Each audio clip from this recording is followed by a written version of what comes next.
Hello everyone, welcome back to the channel. Today I'm going to be showing you how to add a blank canvas in CapCut. Alright, it's pretty easy to do. As you can see here, I have my clip in here. So to add a blank canvas, just go ahead and locate the particular space where you want to add it. For example, right here, cut.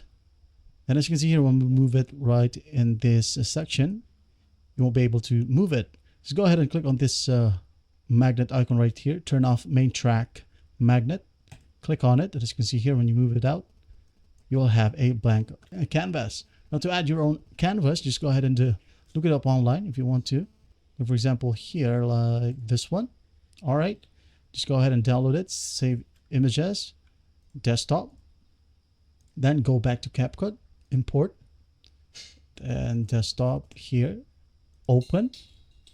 And just drag it right here. As you can see, it won't fit right.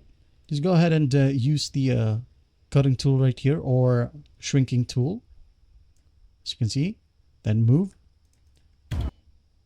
There you have it. You just added a blank canvas in CapCut. Well, I hope this video helps and I'll see you in the next one.